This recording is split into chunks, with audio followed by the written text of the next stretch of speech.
Oh, in de zolder, en lang is de vloer. Een boy is een meisje, maar lelijk is haar moeder.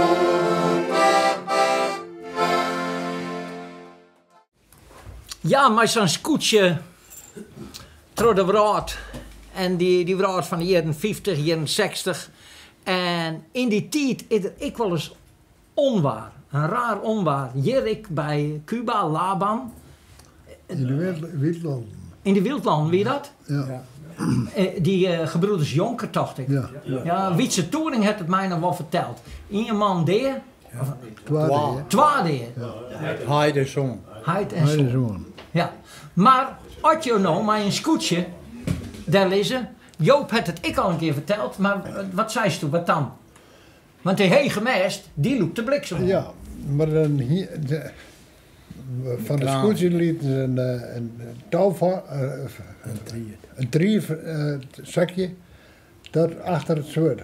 En dan hier een dwaal omheen, of weet ik het. En dan waren de light. Joop, dat hing je met dus ik, dat zei Ja, de kanaalien achter het zwart, last van de wiek, dat weer het heekste punt, wat die wiek al zei.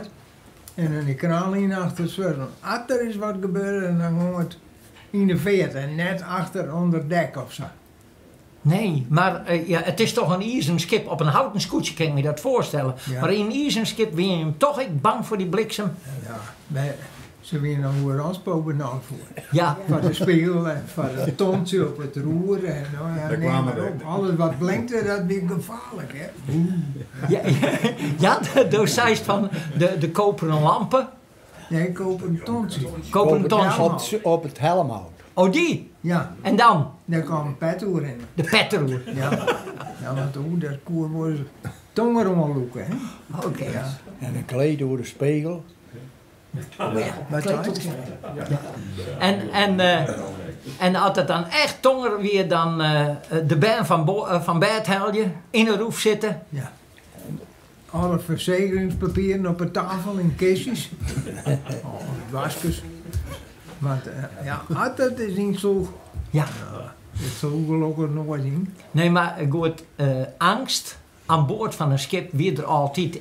De angst van dat je op boord slaan kon en net zwemmen kon. Nee. Maar de angst, ja, mijn part, die giek die het oorslag, er is altijd gevaar op het Ja, schip. er is altijd gevaar. Maar Jelle zien nooit. Meester Franke, die werd toen onderwezen hier in Jennewoud. Squalmaster. En de treien vooral van Jelle janken. En had er maar een tongerslagje, had het maar roept in het tonger. Onderbank. En meestal kon hypos piepen, maar ze bun zitten. Die band zit onder de bank. Die squal. Ja, vreselijke dingen. Kom ik erop nemen, Ja, men die ik boven nou. Ja.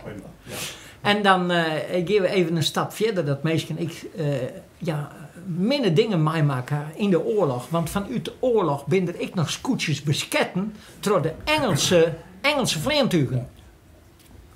Hij hem dat mij kregen. Ik weet dat er een scootje weer mij kogelgatten. Nou, dat weer van Bonnebergsma beklopt. Bonnehaald. Bonnehaald. Veenhoop. Ja.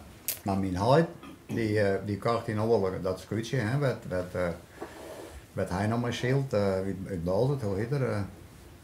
Floris Bottema. De harmonie. De harmonie. En Ja. die had zo trouwen, maar die mocht natuurlijk net huizen. Die moest eerst trouwen van ervoor. Dus hij voer maar zijn broer om ander is voor en dingen ze vraag ik klaar. En ze varen mooi maar een oorlijk windje uit Heidenskip waai, de Halfmaroer en zaten naar Heegta. En ze ben Jelver de Hegemermaar, aan de noordkant van Hegemermaar. En daar komt een Engelse jager aan. En die vlucht eromheen, leger eromheen. En hun hadden de sodemieter, de loeken eruit om zien te laten dat ze leeg winnen. Want als ze konden spullen voor de Duitsers. Munitievervoer, ja. Munitievervoer, hè. Precies. Dus die Engelse jager, dat is een Spitfire, die komt weer om en die shut nog een keer. En het weer maar een koeltje, dus ze konden hun bomen zielen als een sodemieter op een boom naar de wal. Maar de kop in het rijt, het zwudden in de groen en hun achter de polderiken aan een voet. En die komt nog eens een keer weer om en die shut nog eens een keer en nog eens een keer en hij tipt even met de vleugels en hij verdwon. Oh. Ze winnen leeg. Maar En de oorzien, de besketten we. Ja, pap. Ja, zeker. Ja. Ja, want bij de IFK's, ik weet niet welk schip, maar die wierste nog altijd op shop. Je had de kogelgaten nog in het voordek dat ze besketten binnen in de oorlog. En dus dacht ik, trouw de Duitsers, maar vaak trouw de Engelsen. Die Engelsen, hè? Ja. die trein bewerken. Die trein bewerken. En bij Boetenpost. Ja. Toen voeren wij bij Kwastertellenmuisheid. Maar hier we bitten niet, want het fabriek draaide net in Greens. En toen waren die bitten, die waren verhandelen en die gingen naar de boeren, naar veevoer. En toen waren we bij Kwastertellen en toen Karol weer er ik bij. Ik op een zeil, want we hebben hier geen olie. En wij hier die staalsteven van een goede zondag ton. En toen zei de bescherende daar bij Boetenpost. Die trein, nou, ja, dat weer vlakbij, no? Drouw, zei nou, en in de schouw en drouw. Ja, toen weer de honden aan boord, had niemand nog waarom best om een hoen op te halen. En toen zei mem die raadde matenij, door de bientjes ik even uit, want die staan op de nou. Maar fijn dat we wel mooi, ik weer nog maar een jongen, ja, ik weer nou ja, zo'n 8 jaar. En ik zie nou dat mooie geld, die bleu in stikkeltriet hing, de hele jurk eraf. Ja. Nou ja, dat ben van die dingen, die vergeet je nooit. Hè? En je vond het dan wel een beetje komisch eigenlijk. Nou ja, komisch, de Duitsers een kilometer verder sketten ze die trein. Die trein, maar dat weer een Engels. En je moest nog even waarom voor de hoen en de bientjes, want die stonden nog op petroliestel. Ja, die even zacht. Nou, die is goed. Ik vertellen van de takken. Maar welke takken dit? De takken, dat zijn de takken uit de Leiden wat onder. Oh ja, die. Het is weer de tak. Het weer geen smokkel. Het weer geen smokkel. Nee, geen smokkel. Nee, ik zou maar zeggen, we hadden hier in januari lang onderdoekt, want toen gingen we veel met water aan het vliegveld en loste daar in een veert tussen Rits en Messiel en Rauwert. Wie dat verplicht dat je we werden vaderen door de TOT. Ik weet niet wat de TOT weer, maar dat weer een werkmaatschappij van de Duitsers. Ik had lezen, dit stiert hierin dat het verplicht weer om. Ja. Maar dus maar ze doen dan net zo toek met die bom. Ze kwamen ook wel aan deze kant van de straat waar in het land. Hij had een sigaar in het schip. Hij zei wel aan zo met het schip de skotje in de veer. Maar dat zijn bom geworden dan op het vliegveld. Dat ben we opgehouden en toen waren we hier achter de borden. En toen weer Martin Kingma van Vollenhoven, een ondernemer, en Oberman van Dokkum, nou, de houthandel. En die waren zacht door de Duitsers.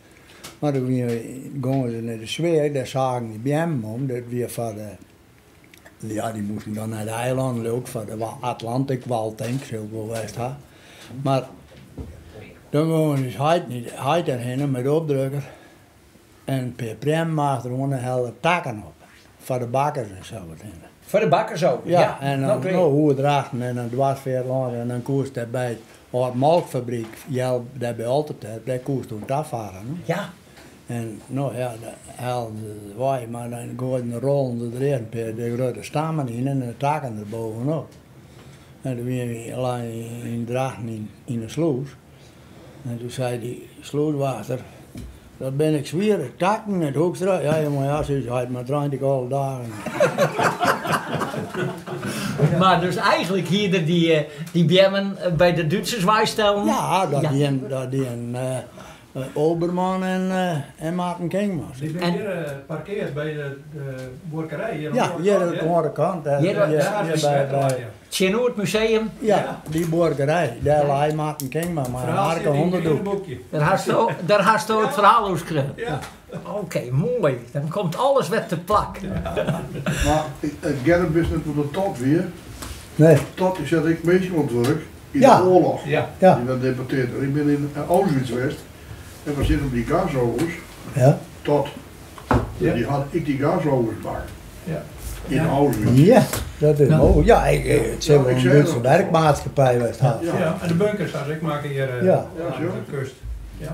Ja, de verhalen uit de oorlog. Want Doe vertelde dan het verhaal mij dat Dat schip die dan door die Engelsen besketten is.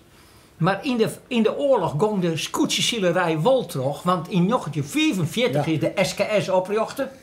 En we hebben verschillende uitslagen uit de Tweede Wereldoorlog.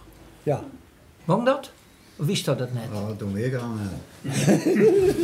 Ja, maar dan had je het verhaal van je meidje misschien nog net. Nee, maar je had niet voor dan wel, maar dat wie een wedstrijd, dan is het een wedstrijd in januari, dan is het een wedstrijd in Grauw en dan een wedstrijd op een Vleuzen.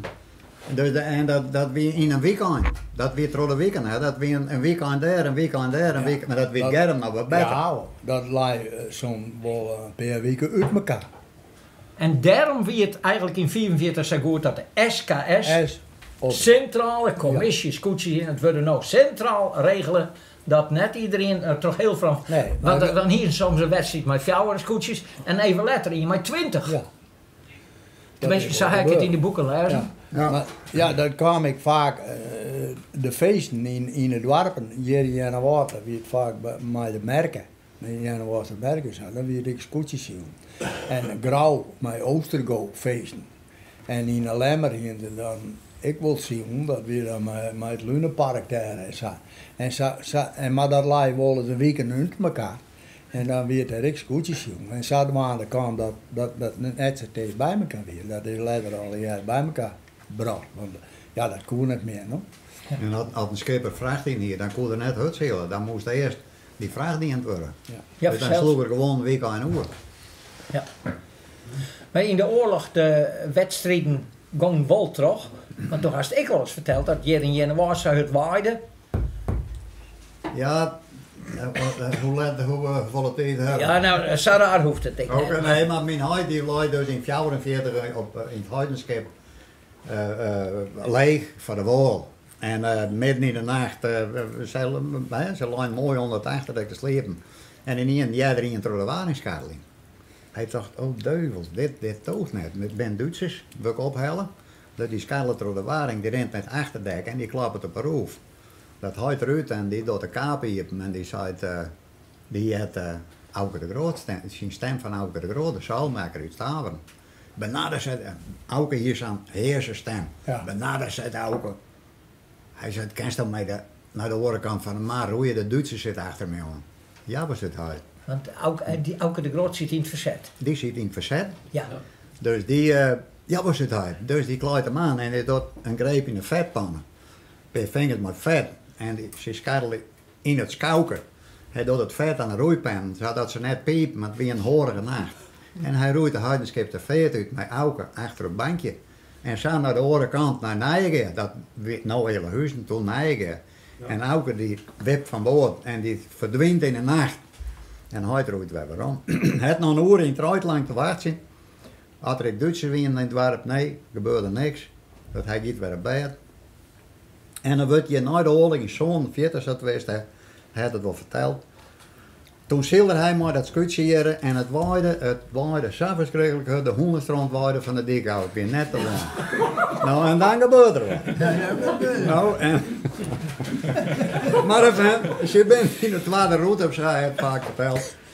En de hele skoothoeken eruit, zuil, aan fladden. Dat kon ik wel ook horen. Dus hij naar de wal. Wat er je bellen hebt, weet ik net in januari. Misschien weer er maar in een telefoon in januari in die tijd. Het hotel, die telefoon. Zo kennen. Ja, hij schat een auto hier, wie te rijden heeft, weet ik net meer. Het misschien wel verteld. En hij brengt dat zaal naar Auke de Groot.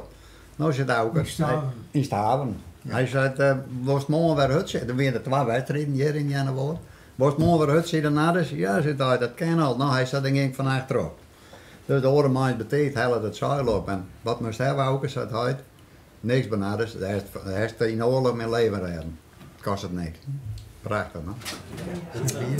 Ja. Ja, en hij kon weer zielen. Bijzonder verhaal. Ja. Ja. Dat is mijn leven redden. Ja, oh ja. Ja, maar goed, in die tijd. Ja. Dat ben die verhaal nu de oorlog dan, hè? Want de Paakonen, ik kijk naar Ingen. Ja, doe maar in. Ja. Nou, Ingen dan. Paakonen die hier dan ik verste klanten met turf in de oorlog. En die Duitsers die merken dat later aan als zwarte handel, hè, zwarte handel. Dat mocht niet meer. Maar hij hier wel verste klanten. Dus hij wil turf leveren, want die moesten meesten niet waarom zitten. Dus hij gaat op een fiets naar Wolven gaat daar is daar achter het jongen, die is een turfland. Hij komt doorheen met de fijnbaas, dat die fijnbaas moest zoveel in je rappelt zetten en kreeg hij 40.000 turven onder de loeken. Dus dat gebeurde, hij met het scootje erheen. De turf komt erin, die rappelt eruit, de turf komt erin en ze zielen de Tjoekemaroer, de Skasterriendel en ze komen van Skasterbregen en de Bregenstrand. Alle Duitsers, daar moesten kolonnen oer en ik kon er net erover. Hij had een oerlijn te wachten. Hij zei, ik ben geen weer waarom naar de Tjoekemaar, want ik vertrouw dit net haast en ik krijg controle, want ik heb turving. Dat ze zielen weer waarom naar de Tjoekemaar. En dan komt de snelboot aan, in de 40. Hoe? Hij het scootje in de ronde, zeildel, vakdel, hoort een touwtje omheen, hup. Achter de Duitse snelboot aan, mijn gang. Trotte Bregen, op Schaarste Bregen. Bedankt Bregen, waterskrulpaken. Toen hier die commandant van die snelboot, die hier er aardig aan. En het gaat er volop. Paak en Bebbe, beide aan het helm houden, die kon spitten. Dat is net sturen. Het werd er spat door de polderiken heen. En dan weer op lang wat ik wil. Toen ging de snelboot Rus uit, die moest zeker naar die oude of naar de Snitse Maar. En hun moesten richting Jutteriep, want hij moest een hele huizendag. Dat hij zomaar de bielen naar voren om de tros te kappen, want hij door hem, dat ziet zo volle druk op. Ik wil door hem net, dat hij zo kappen en hoe knap er ik al. Nou, dan ben je de jongens dan naar Nijgen, Zilt. En hier vraag je turwien onder de loken achter de snelboot van de Duitsers aan. Mooi hè. En na de oorlog, toen wie eigenlijk na de oorlog weer de wederopbouw. En eigenlijk weer de wederopbouw, alle skippen die kregen een motor en die scootjes werden aangedankt. Er is nog even zield tot in begin 50er jaren. Ja. En toen die er nog 4 maanden met scootjes, het Lodewijk meter toen net zijn van jongens, als er nou net zield werd. Ja, ergens een wedstrijd zield met 4 scootjes. Ja. En die dan dragen, het Charles van der Vinci scootje, ik om mij, want dat hier vermaan, dat trekt hier het regelen. En die hier toen ik al in de gaten, dit mogen bewaren. Ja, dit mag bewaren. Ja. Maar waar het weer, weet ik eigenlijk niet meer. Maar weer het dan particulier initiatief, want eigenlijk omdat Jenne Woord, die begon toen met de stichting. Ja. Die had bedacht van, jongen, als we het nog redden willen, moet het net op één skipper, Berend, afhankelijk wijzen. En toen zei ze, Snits is toen kwam, mijn stichting. Ja, nee, eerst Jenne Woord. En toen Snits. Ja. En toen Grauw. 58 Grauw. Hey, en Snits vaarde toen net mijn scootje, maar mijn boltje. Een boltje, Jan van Akker. Een boltje. Dat weet een scootje. Die wilde in 55 kampioen. Ja, maar en nou Sint-Wurg, bij de huidige scootjeregels, die mij net maaien, want dat is geen scootje. Een tjalkje. Een bolle. Hier geen stuiten. Nee, lietse stuitjes. Heel lietse stuiten. Eigenlijk een Grenzer skip. Ja, ik ben een Grenzer skip. Ja, een Grenzer boom. Grenzer boom. Een Friese boom, hè? Ja. Ik Friese boom. Maar die wordt dus kennelijk wel zielen dat hij daar wel kampioen mee wordt. Ja, ik denk zielen toch. Ja, want ja, Lammert Brouwer, hier vroeger ik een boltje. Ja. Een bolle. Daar voeren later voeren de 2 broers. Lammert Brouwer, Lammert en Jikke. Oude Lammert. Dat is Lammert en Jikke. Ja, Lammert en Jikke. Ja. Dat is hij heet de mem van Akke. Van Akke. Hij is hier een 15 band. Ja, die.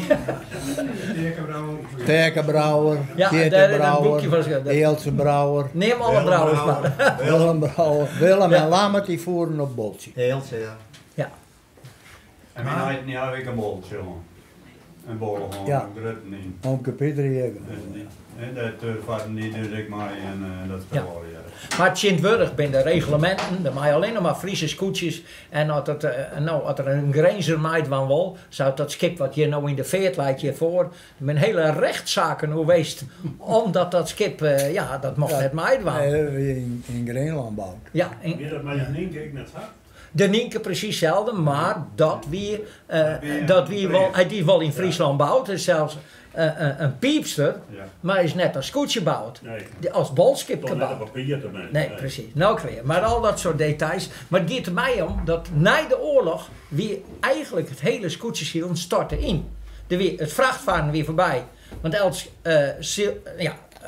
varen op zeil weer voorbij. Wij in eigen handel, dus wij voeren gewoon erop.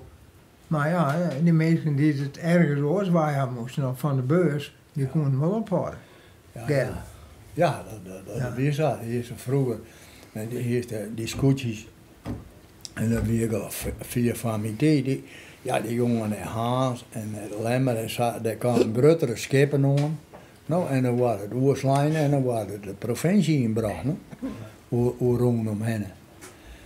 En zo weer het in Haans, ik had dus heid en dan ik wil zo ja, dan weer Makade. Ik weet eigenlijk niet wat Makade weer, maar ze gooien het op een dik, zeg maar zo. Makade dik. En dat kwam ergens. Ja, dat kwam een soort steenslag. Ja. En dat kwam ergens bij en dat waren dan, door scootjes werden te plak gebracht. Ja. Want ja, die grote kanalen, die winden doen dan net. Maar in die tijd begon het ik wel, dat ze echt gruttere zeilen op het scootje zetten. Want als je de huidige scootjes nou vergelijk maar die tijd, de mast is verplaatst, het roefje is naar voren, gigantisch grote zeilen. Ja. Maar ik lees een stukje dat Jim Hattem, die hier dus een zeil. En dat konden de meesten dan leren. Ja, dat is hij. Dat werd het zeil van die staalsteven. Oké. Daar wie in oorlog, daar had dus hij de motor in bouwen liggen. En dat zeil, daar zeilde... En dat weer het zeil van een 70 tons stijlsteven. Ja. Jongen, en dat zet je op een scootje. Ja. Nou, dat weer aardig onder maat. Ja, maar hij kon het altijd zetten. Maar ja, in de hechte kon het wel zetten, want zulke lange meisjes hier we daar niet op. Maar de lengte op een geek. Ja, nou ja, daarachter weer wel ruimte voor zo. Open, en maar een reefje erin. Ja. Dat zei ziet ik. Zei hij in hem, goh jongen, wat had er nog een allemachtige lange meis op. Ja, zet er maar eens. Daarboven hebben we ruimte, al dat. Ja. Maar dat had hem die hier dat zeil en dat leerde hij dan uit. Ja. Onwegele Bauma, altijd, die zielde er mij. En later Wouter Pietersma. En die had het zeil gekocht van uw heid. Toen we die motor er al in hingen. En toen had hij er een kop op zetten. Dus had het wat verhegen. Rone gaffel. Ja. En van de poep zijn ze ik dat die zo geweldig uit Zielekoe, omdat ik zo'n grote lange gaffel hier. En die gaffel die hing hier in het Scootjesmuseum, daar onder de wand. Dat is de gaffel van de poep. Ja. Want dat verhaal hebben we nog net in ons hand, maar dat Lambert Westerdijk die kocht de poep in Ljouwert van Jel.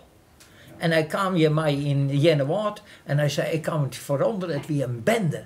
Het weer een grote rotzooi in dat schip. Hij zei, ik zou die rotzooi opredden en de rotten die vliegen voor me uit.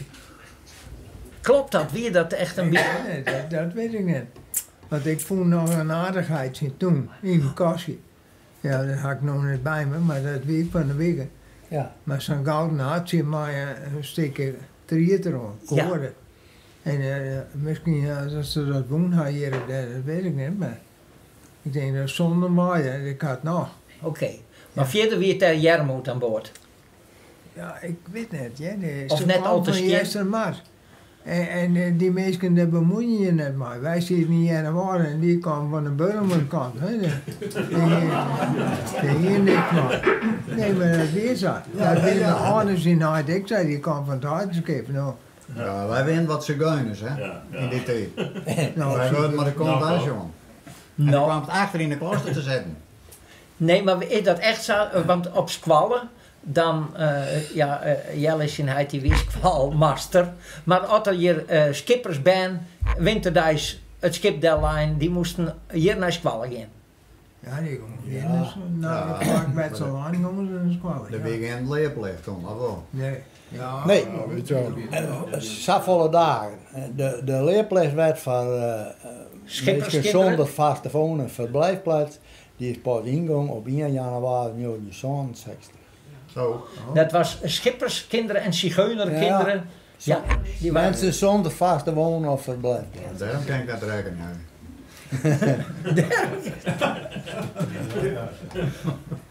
Maar dat is wel een squal geweest. Ja, ik ga hier naar school gaan. Ja, ik ga eerst bij Sien-Heid in de kast geweest. Ja, hij had maar bij mij geboren geweest. Ja, want hij is in 47 geboren en ik ben in maart, doet hij niet. We begonnen te varen naar de winter van 46, 47. Toen ben ik hier blind. En toen ben ik bij aan de Alibaan. Ja, en die wenden in het huis van je Die wenden in het huis van Paak. Had hem een houtje. Ja. Want in de winter, want dat denk ik wel vaak nou, als het dan oktober is en de strontrace en de laatste weken van oktober het spul oppakken, het tuigdrauw, het zeil op zolder en de zweten mooi oppakken en als het naast in april is en het is Koninginnedag, dan organiseer je toch weer een wedstrijdje. Oh, maar... Ja, maar je commissie... Dat is geen wedstrijd, hè? Oh, het mag geen wedstrijd heten. Oh, dan had het mij georganiseerd de eerste keer. Oké, en dan hadden we de spul er weer op. Maar je moest een winterstroszielen. Had er geen ijslei. Dan viel me terug.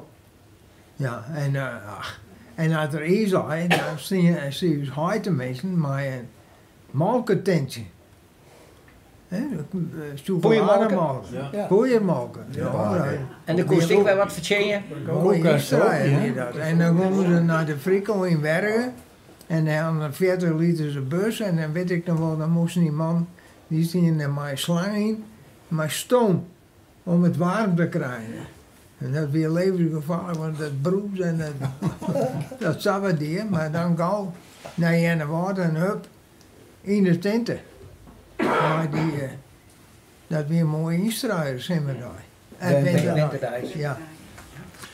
Als het winter weer en de melkvader kon net met zijn melkbussen met de boot door de veert, moesten ze op slieden met die melkbussen naar de melkfabriek. Ik ben jong met Joop Mink al even naar de slieden geweest hier in het museum, want die had er mooie verhalen over. Nou Joop, daar staan we achter de slieden, mijn melkbussen. Maar ja, je zit er maar fjouwer op en toen zei Jim... Maximaal weer 12. 12? Maximaal, ja. En maar dan zit er voor, ja. Net helemaal voorop, maar dus die een mestelbankje. En dan kan die dat tuigje. Het zeil erin? Ja. En zonder gaffel en zonder spriet en zonder gik. En dan kon je een mooie wien in. En het waaide dan wel eens hut in de winter. Oostenwien? Ja, oostenwien, hè, koud. Ja. Maar dat is weer geen probleem. Klein genoeg. Klein aan en vrotten natuurlijk. Ja. En hele wien, romme wien? Ja. Maar ohne wien wil net zien. Nee, ohne wien wil niet. Nee. En dan hier maar wel de reden onder, hè? Ja, op redens erachteraan. Ja, want je moest niks zuren, hè? Ja, natuurlijk. En ik heb een oudere collega, net zo'n zwierbinkt. Nee. En die zat volle gang, die kon net horen. En die vleeg over de polderik. Bof! En allemaal alle bussen die vleeg er de lucht. en hij laat het te combineren in achter de polderik. Bij wie dat? In de Meger was er 4. En dan vroeger een koers van de morgen, van het fabriek aan. En dan had je de boeren in, dan koers ze de land in. En Gert is alles onder water winterdag, hè? Dan koest ik uitlaan? Alles, dwars over het land, vooruit. Ja. Maar de weg was de Veerdal, dat weer een mooie rugsteek. Heel wien, goed, heel wien. Ja. En gang. En dan op de Wegerweide. Daar waren 2 boeren toen, 3. En daar moesten de lege melkbussen weer heen? Ja, eerst de volgende waai. Ja. En morgens betiet in donker, dan de volle ophelgen? Ja, donker. Dat verstaan we net, want het weer soms als het is net vertrouwd weer. Nee, bel ik ze. Ja, want daar krijg ik mij, met de boot, kon je hem varen totdat het is zo sterk weer dat je er net mee trok kon. Nee, dan moest het op slieden, hè. En dan op slieden, maar ik hier een foto en hier staan wel 14 bussen op. Ja. En dit is wat. Sprietzeil, hè. Oh, die zet een sprietzeil, ja. Ja, er zit meer tuig op. Ja. En dan op een hinderreis, met de volle molkbussen. Dan stond je op scherp, hè? Ja. Want dan moest je scoren. Ja. En als je weer stilstond, dat kon eigenlijk zijn, ja, dat kon wel. Maar dan moest er even een plank of een paar stokken hoe het was, want dan zakken die redens een beetje in die en dan kregen ze maar nooit wat bij. Ja, en er moest trog in. Ja. Het is correct maar een e-sealer. Eigenlijk hing je met een e-sealer. In wezen al, ja. Ja. Nee, als die even op het ijs staat, dan moet even een mokker houden en dan moet ik hem gang zetten dat er weer vooruit komt. Maar dit is echt beslagen ten ijs komen. Ja, correct. Op scherp zijn. Dan sta je op scherp. Ja. En toen zei ze, hinders, maar de belslieden, die hingen ik op scherp. Onder de hinders, hè? Ja. Ik vond het wel mooi. Je zei ik even naar de molkbus. Oh, het 3 woorden. En dat is Langhorst. En daar, Langhorst, Snit. Frico. Ja. Dus, maar je bent stopt, want de ene naar de andere molkfabriek hoorde op. Ja, toen die 10. Ja, En dat is... Op een gegeven moment, dat weet ik uit de holle winter, 161 molkfabrieken in Friesland. 161 molkfabrieken. En die ben alle verdwenen. Op nou, door Riepnaai. Ja. Die is nou ik verdwenen en nou is Warken me nog. Nou, de goede verwachting. Dat is alles, ja. Ja. Nou, al die molkfabriekjes die doeken op. En ja, dat is jammer. En Watten doekte ik op. Ja. En ik hier toen verkering, maar Jansje van de Bakker. Jansje. Ik ken die God. vrouw Jansje nog wel goed Ja, kent. wel, ja, Zij wel. koos al goed douchen. Ja, boe. Wat kon die douchen? Ja. Ja. Maar toen doekten die fabrieken nog weer op en dan moesten die mensen wat oorzaken. En meestal zwargen de fabrieken omdat die mensen nog weer werk kregen, ergens oors. En ik ben toen naar de Frico gegaan in Bergen en dan ben ik toen chauffeur geworden. Ja. Wol weer mijn molkbussen? Nee. Oh. Nee, stuurproducten. Oké, oh net mijn molkbussen, want dat wie ik zwierwerk, molkrieder, altijd die bussen op. Ja, ja, maar ja, ja. goed, Jim hier en ik zwierwerk. Ja, maar dat was een slag hier. Ja, slagje. hing je hem 30 liters of? 30 liters, ja. Want hier stikt die 40 liters en dan, nou jongen. Beulen, hè? Ja. Ja, in Beulen. Nee, dat ga ik net meemaken. Dus, en toen chauffeur bij het molkfabriek. Ja. En dan simmerdijs, scootjesielen. Ja. Ja. En dan mocht ik 14 jaar tussenuit. 14 dagen? Grazen. Ja.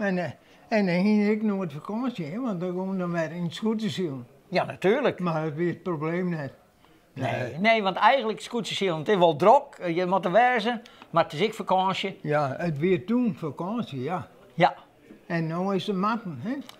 Ja, je moet er. En dat moet ik presteerd worden in bij die scootjes. Ja, wil ik en in je tijd weer nog wat noffelijker? Ja, nou ja, bemoedelijker, ik weet niet wat.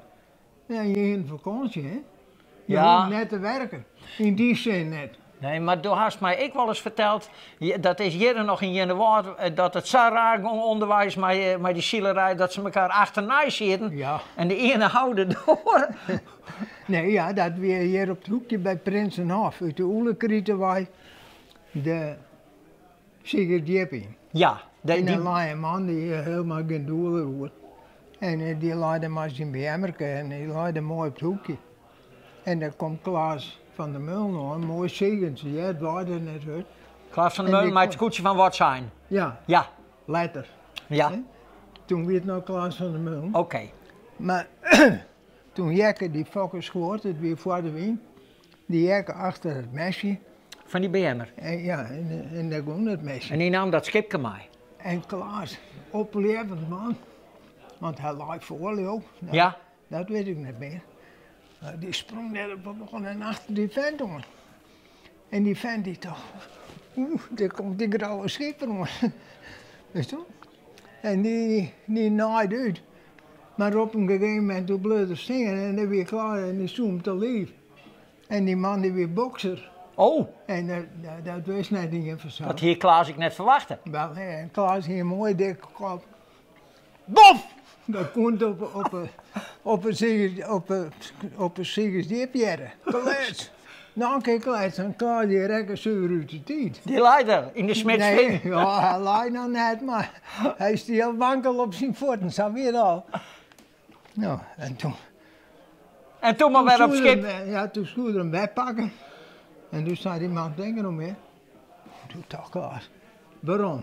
En toen weer op schip en toen verder. Oké, dan weer even een verzetje. Ja, even een verzetje, een raamje aan. Ja. Ja. Nou, mooie verhalen. Maar dan wordt Sint-Wurg net meer. Nee. Dan wordt het uitvochten in de protestcommissie. Ja. In de protestkamer. We gaan weer verder. Toen weer er nog wel eens een winter. Nou, weet je, gelukkig nooit meer.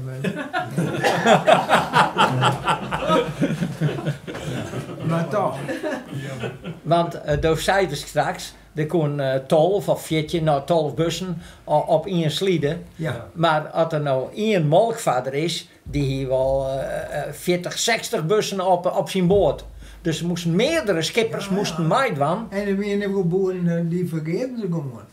Die konden net komen. Nou, en dan moesten die mensen maar zeggen dat ze die molk ook weer trekken. Nou, die stutten daar ergens in een veert of zo. Maar nee, dat doe je net. Nou, toen wel weer. Ja, toen.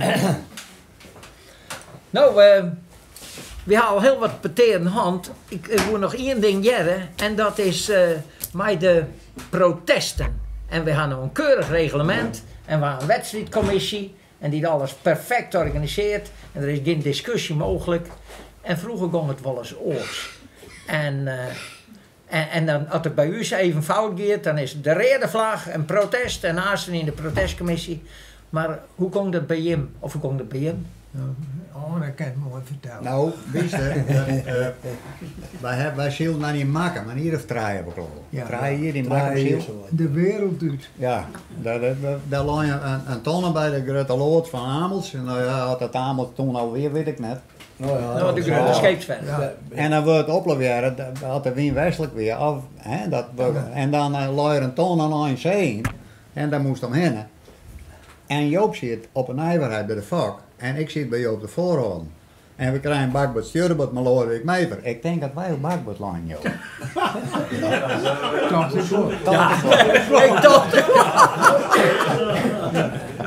Maar even, dat weer knal. Daarbovenop, de loren. En Joop zei, en wij gingen samen mes onder leren lezen. En Joop zei tegen mij, pak het mes en spring bij hun aan boord. Ik zal man. En hij meende dat ik nog. Ik heb me net in, Joop. Nee, ja, nee, niet. Maar dat wil net protesteren. Dat En- was uitvochten. Ja, dat was uit. En op een vleus een keer, hè, dat schilden we op een huidenskip ter kant. Ik ben trekken, denk ik. Schilde net mooi, maar de eerste Bernd Bank met de nijverheid en Jan van Akker met Snits. Een bakbord stuurboord vlak voor de finish. En de Wouter Pietersma die zit bij Jan van Akker aan boord, achterop bij de scoot. En alles zit op een nijverheid aan de scoot. Ja. En het weer bovenop elkaar en het weer tieren en schreeuwen en razen. En ze komen naar wal en er zit Ale en Wouter, die zitten maar samen met elkaar achterna. En dat wie een broers. Broers en snoei zitten in het kerken en hoe daar gaan het zo. Ik ben een jonkje van, misschien weet Germer wel bij. Ik ben een jonkje van Tretje en ik zie dat, ik denk, jeuje. Toen ben ik wel wat schrokken, maar nu zeg ik wat mooi tijd. Ja, mooi verhaal. Ja. Nou ja, dus Heidi zei altijd, alle doeken die ik in Draaks de scootje vind, daar had ik van je ons net te danken. Ja, Jan van Akker weer die... Nou, die weer net zo draaien. Wat. We waren in de steeds maar op en we waren op bakboord. Zijn naam voorrang, ja? En Jan lag op stuurboord. En ik zei, ik weet net, Heidi, maar dit komt niet goed. Jan draait net, nou ik van hem draait wel. En hij weer er een traan, hij loopt gauw op en boem! En dan loop ik een donder niet erom. Van Jan. Zangklap, dat het hele schip uit elkaar gaat. Maar aardig, het weer ik net zo dat het alleen in de wedstrijd weer, de eerst, dat heb ik vaak vertellen je, dat in de Langwaar, hier is maar de routebespreking, die kreeg Akke, Geeske HM, die kreeg ruzie met Tieton. Dat weer dus een broer van Geeska, Akaar, Hoyt. Ja, van elkaar. Tieton. En een broer van Paken Pieter. Oh, dat moet ik voorzegd worden. Van Pieter zijn Paken. Maar enfin, wat gebeurt er? En Ake die hier een gruwelijk een hekel aan Tieton. Ja. Dat we altijd ruzie. En die krijgen ruzie op die routebespreking. En zij pakt een stoel, die een hele wrakke stoel. En die slaat hem met de stoel op hazes. De stoel aanvlaten en hij zeegt in elkaar. Monsieur, dat weer ik een mooie thee. Toen moest de wedstrijd nog beginnen. Toen moest de wedstrijd nog beginnen. Nou, ik vind dat prachtige verhaal. Ze pakken bij de Noord, ik zie het nog. Ja? Ja. Jawel. Wat is er dan? Nou, dat wie Aken. Die pakken Tieton bij de Noord. Ja, dat weer net om een hoofd, hè? Meester, ik wil even een paar stappen verder in de tijd. En dat is in eind 90er jaren kon ze geen goed katoen meer krijgen. Wist je het jaartal nog? Dat er dakkron komen moest? Zo'n jongen. Wat doen? Ja. Ja, zo handig. Maar toen hebben we het eerste jaar dat we met daken Zit. zield hadden. En in 99 is dat al besloten. Ja. Maar ik weet dat het Scootjemuseum bestond nog maar 1 jaar. En nee, sterker nog, in 98 het bouwen al een katoenzaal van het Genoaanse scootje beschikbaar stelt. Ons Scootjemuseum. Want hij zei, het komt ervan dat wij toch net meer met katoen zullen. Dus dat was eigenlijk het begin dat de SKS zei, we gaan over op het zeilen met dakronmasten. En toen hieven ze ik al dakronzeilen. En toen hieven ze ik al nog een mast uit een stuk. Ja. En die ben nou ik al verliezen.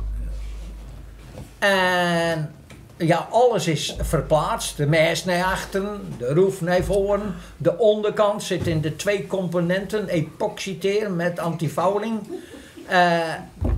Welke kant gaat het op? Waar wil het zitten? Piepen, waar gaat het heen met die scootjeszielerij? Vee piepen, man. Ja, Het komt wel goed. het komt wel goed. Ken Joost is- je kent het waarom? We kennen net waarom. Nee.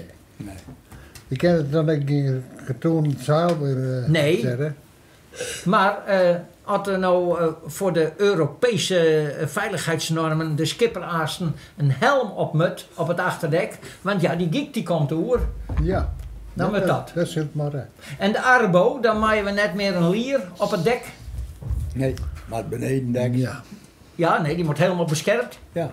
Welke kant gaat het op? Krijgen we aluminiummesten? Nee. Nee. Er gaat nooit meer een mest uit. Toen die mest niet in je peel wint, dan gewoon de mest nou. Ja, zielen eraf. Zielen eraf. En nu ben je mesten verliemen. Dus de Europese Commissie die zei gewoon, dit ben goede mesten. Discussie die varen 1000 jaar na, want die ben zo conserveerd, er komt net een rustplekje op. En aluminium mesten en dat soort dingen. Zat we nou bezig binnen, dan ben we goed bezig. Dan moeten net andere dingen met Ferrari. Zo kunnen we zielen en zo wordt er ziel. En dat denk ik dat het echt zo was. Nou moet er niks meer veroordelen, zat het nou eens met het bloeien. En die helmen, ja, dat, nou ja. Nee, een stukje veiligheid, want ik denk wel eens hoe het er op een tak gaat. Dat fanatisme, je zielden vroeger noffelijker. Ja, we kan- meester Ja, maar zou ik het best? Dikke vrouw. Ja, we zijn lekker fel. We jongen elkaar niks staan. Nee. Nee. Dan mag ik dan nog een vraag stellen. Het scootje van het Jereveen op het heden. Ik hoef net in je te wezen, maar ik neem toevallig dit scootje. De dekken eruit sneeuwen, de tinnen dekjes erin. Ja. Gaat het die kant op? Dat het Oh, ja, originele... Dat ben al meerdere wedstrijden. Snits had ik zo wat heel. Nou, je wist wat het is. Al die oren scootjes, daar zit al dekken in van 4 mm. Dus die dekken van vroeger dat ze gebouwd worden, weer 4 mm of 6 mm zelfs. Maar zulke spanten eronder. Alle hoekiezer. Nou, als er 13 scootjes binnen die alle keer 4 mm dekken hebben en het fijn, die het net, dan moet die dus ik. Ja. Dat is logisch. Ja. Dus die wordt lichter. En dat zal lichter worden. Ja, ik ben benieuwd hoeveel het wat ze nou hebben. Ja, geen ik meer hoe zie je. Ja. Straks is goed Nou, je al die ruutje dekken. Ik denk, Gewoon net meer. wat nou dus gebeurt, en ik zou niet even wat loder roepen, maar toen nou bij die dekken van Heerenveen, Maar wij zitten hier in Januari. En wat met dat scootje gebeurd is, daar wil je net van dromen. Dat bedoelt Ja, overal. het voorbeeld laat jaren. Ja. Oké. Van Januari. Je voorzitter zit naast me. Ja, dus- dat weet ik Je had wel. alleen maar de handen weer van mijn tien. Het Oké, rekent niet. dan kan je het net helpen. Nee. Hij zei, ik weet de geloof net bij. Oké. Ik zei, hij gruwelijk. Maar elke skipper is zo fanatiek, die wil winnen en die ziekert de raansjes op van... Ja, want wat nou dus gebeurt, dat is krijgelijk wat zei van de tenderen dekken. Ik bedoel, Heerenveen leidt daar nou te repareren, Akkerum leidt het te repareren.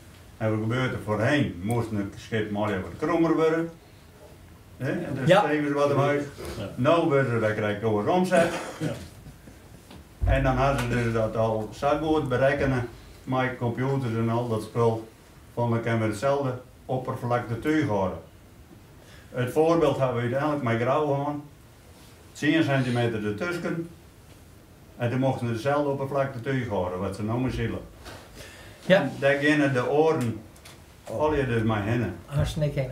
Maar het mooie, de kerst 14 scootjes nooit alle keer hetzelfde krijgen. Nee. Dat is onmogelijk. Ze zijn op verschillende werven gebouwd. Ze zijn in verschillende hiertalen gebouwd.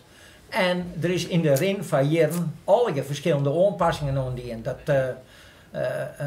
En ik weet net, misschien een van jullie zei het, zou wel eens zijn 30% leidt aan skip, 30% leidt aan de tuigage en de trim en 30% leidt aan de skipper en de bemanning. Klopt het een beetje? Die 10% dan? Die 10% dat is toeval en geluk.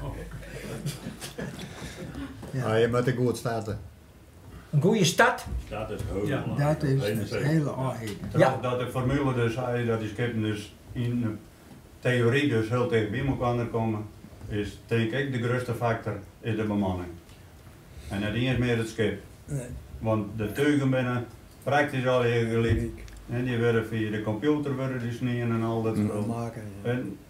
Een zeilmaker die maakt het in de verhouding lang net meer de teugen als 10, 20 keer te bek. Nee. Die kan daar met passie inzetten, daar met zoveel rondingen in, wij worden door rondingen gehad. Nou staat die computer, daar komt de ronding en daar komt de ronding. Ja. En daar werd verder dus uiteindelijk niks meer rondingen. Pieter Brouwer, een van de lid van de originaliteitscommissie, wat best ook, van de metingscommissie. Nou, ik heb het zien hier de originaliteit dingen. Ja, oké. En daarom, op basis van die deskundigheid, En ja, wist ook dat ik krijg even wat meer van Noord. Maar wat denkst in de toekomst, wat anderzijds, zat het nou eens bloedend of zult het nog verder gaan? Het gaat erop. het gaat gewoon terug. Het gaat erop. Ja. Ja, dan, als het terug gaat, dan ben het hele liedje, denk ik. Ja. Aluminium messen en gieten en dat spul, dat komt er dus net in. We hebben wel heel voorzichtig gewoon denken moeten. En dat binnen de vaarbomen, want die ben er al. Net in SKS, zo goed dat ik weet. Maar bij de zusterorganisatie, Ja, dat is daar binnen al aluminium Aluminiumboom. bomen. Ja, Hè? Mooi licht in de hand. ja. Wij hebben uiteindelijk het dik gehad bij een aluminium gaffels. Ja. En dat hebben we uiteindelijk bij weer omdraaid. Hè, toen, Ja, ik weet een aluminium gaffel en die weer dan heel mooi in houtnerf beschilderen. Ja. Dat ze het haast net Steeds er zeggen, niks Nee. van. maar het mocht net. Nee. Nou, ehm, Maar het zit er wel Ja, nog nee, op in. dat mocht wel, Arie, hè? het mocht wel. Dat mocht toen bij de SKS mocht. Toen Ja. wel. Jawel. Maar dat is letter Daar we ronddraait, ja. Maar het wie alle gewend, want het gewicht zit wel bovenin. Hè? Joop had helemaal gelijk, had het skip helpt. Ja. En het gewicht wat in de top zit, dat telt dubbel mee. En het skip, ja. en dat weer vroeger maar die katoen en tuur en ik, had het weer draaide. Oh. En het skip Ja. dat hong, jongen. Ja. Toen ging er nog wel eens een skip om, had het draaide. Want dat, ja, dat gewicht dat telt mee. Ja, gewicht. Maar Arie, nee, nou wordt uiteindelijk ook die tuigen en de kartonnen tuigen. Uiteindelijk, ik heb een van de laatste tuigen gehad van Molenaar. En op een gegeven moment, ik kon niet meer op een gig horen. Dus toen belde ik gewoon de zeilmaker op. Ik zei, hoe voel mij dat op die gig rekken? Hij zei een centimeter of 20, 24. En de rest. Een Ik meter? zei, nou, dan mag maar even komen te zien. Ik zei, 1,25. Ja, en daarin had Pieter dus gelijk. De kwaliteit van het katoen kon ze net meer meidje. Wie op de hele wereld net meer te krijgen. Want ze zijn naar Egypte en naar India daar geweest. En het weer net meer te krijgen. Dus, en eigenlijk zie ik op mijn paken zo'n mooi dakrontuurtje op zijn schip hier. Oh, wat hier de daar bleef maar geweest. Gewoon in het duistere gevaar. Ja. Die heel lang mooi werd. Dat die aardig mooi geweest. Ja, Want dat schip van 70 ton van je. No. Okay. Om de joen oud te sluiten wil ik als allereerste de tafelgasten ontzettend bedanken dat je hem weer wien. Je hem geanimeerde verhalen, bijzondere smeuïge verhalen, maar ik waardevol, want je hem kan ze nou nog vertellen. En waar weet hoe het zien hier is. Oh. Ja, precies. Ja, Harm is nog een jonkie, die gaat nog lang mee. En die heeft nog een hele takkomst. verhaal ik net, dus ja. Nee, maar du hast nog een hele takkomst voor januari. Want eerst moet er weer een nieuw boek komen. En dan is dit waardevol om op te slaan. Voor de meesten van het Scootjemuseum.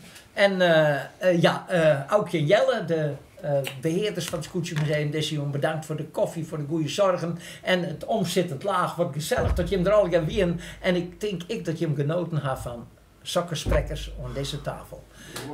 We zullen, ja.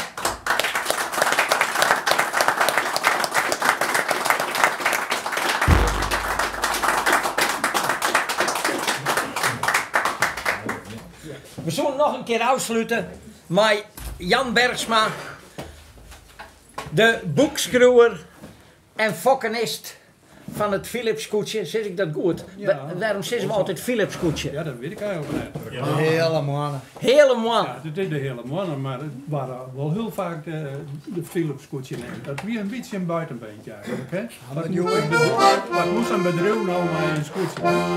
Oh,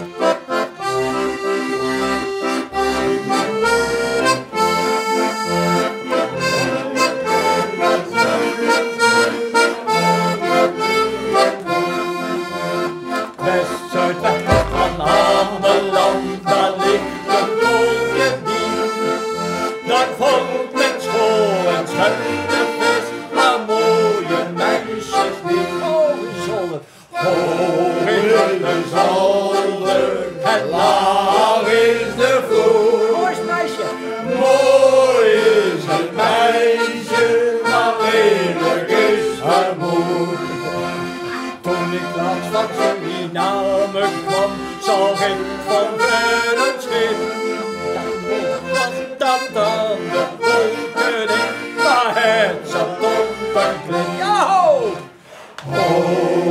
de